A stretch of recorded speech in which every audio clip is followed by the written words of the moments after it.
Anyway, I'm Lisa Reynoso, and I wanted to talk about something that I've just been reading about today that really got me to thinking. Um, you might be familiar with, if you've been around the Christian community at all, and especially if the topic of homosexuality has ever come up, you might have heard the verse that talks about um, where it lists a bunch of different people sins basically that different people have committed, and says something like neither thieves nor adulterers, effeminate, abusers of themselves with mankind. Now this is the old King James translation. In modern translations it says um it lists adulterers and different things, and the homosexuals, and there's all kinds of different how would I say, different translations for that in a passage in reference to what it is, what those verses are trying to say, what the Greek is trying to say. Um, and a lot has been said in some circles about the Greek word arsenokoite, which is often assumed to be the male or the man on top, if you will, in the homosexual sexual relationship. But that's not the word I want to focus on right now. I wanted to talk about the word that's translated in King James as effeminate.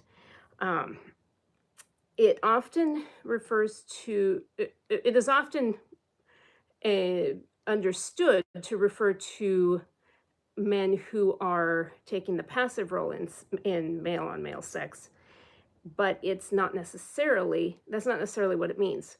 Uh, it's used multiple times in the Bible. I did not look up how many. I'm thinking at least a dozen different times. And it refers to, in most cases, soft.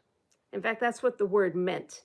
Um, for example, you could have, Jesus actually used the word, or the writers of the Gospels used the word to describe what Jesus talked about, kings wearing soft clothing, right? Um, as opposed to the rough garments that the poor would wear, because they could afford to put more effort into softening the fabric and that kind of thing.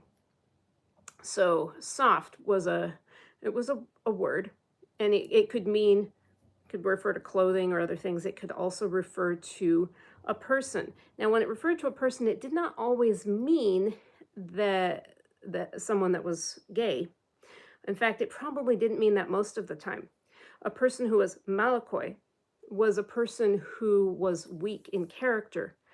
He was he probably had too much sex. He drank too much. He ate too much. Just too much.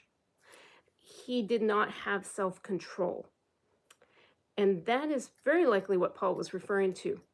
What is interesting about that word is that it is how that idea of a man being effeminate, because it doesn't refer to women, obviously. That, I mean, to call a woman effeminate is, there's nothing wrong with that. I mean, I'm a woman, I'm feminine, I have flowers in my hair, I mean, I'm people expect me to be effeminate because I'm a woman. But if a man is, now it's an insult. This goes back to ideas. Hey, hi to everybody who's saying hi. This goes back to ideas that go back all the way back to, I think, Mesopotamia, and who knows how far back in ancient history. But the idea was that men had all the virtues and women had all the vices. And so most language is gendered. The idea would be that the virtues would be masculine, the vices would be feminine. So a man was expected to be strong, self-controlled,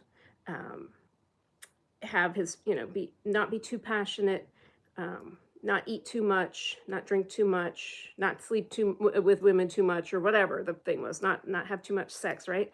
So all of these and this was actually built into Roman Greek and Roman culture in the days of Paul, so that if someone was effeminate, they were actually considered to be like a woman because they did not have the virtues of a man.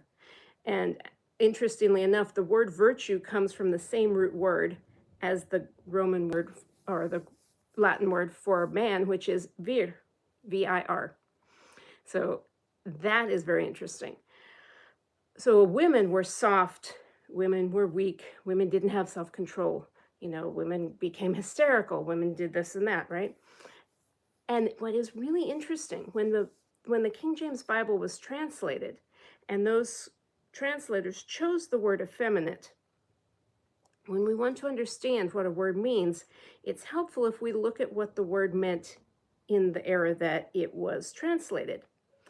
And there's an interesting quote, and I'm sorry, I can't quote it verbatim, but there's a quote from Shakespeare's Romeo and Juliet. Now, Juliet was obviously not gay, right? I'm sorry, Romeo, well, neither of them were, but Romeo was obviously not gay. He was in love with a woman, right? And at one point, I guess one of his friends dies, and Romeo says something like, he laments that he had become effeminate because he didn't have the courage to stand up for his friend. That's the word that Shakespeare used. Now, Shakespeare and the King James translators lived in the same century. They were contemporaries. So that word, effeminate, meant lacking in virtue, lacking in courage, lacking in strength, right? That is likely what the King James translators understood by the Greek word malakoi, which is basically the same idea that the Greeks and Romans had for what we would consider an effeminate person back in those days. And they used the English word that was most closely aligned to what the original Greek meant. And I think they did a good job. The problem is that that word has shifted, and now we have taken, maybe not the meaning of the word itself, but our understanding has changed to where now we think this refers to gay men. I don't think that's what it's referring to at all. I think Paul was talking about men who were weak in moral power, who did not have self-control, one of the fruits of the Spirit, right? So if someone does not have the fruits of the Spirit and they are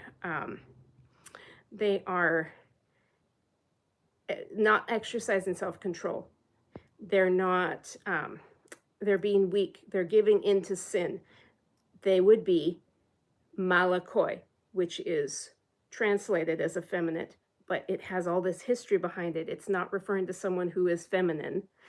It's referring to someone who is weak. So that was a lot of words to explain this concept. I hope that was helpful. And feel free to share this video if you found that helpful as well. Feel free to, please, like the video, subscribe. I appreciate the likes that I've already gotten and the comments. I thank you very much, and we will talk again. Take care.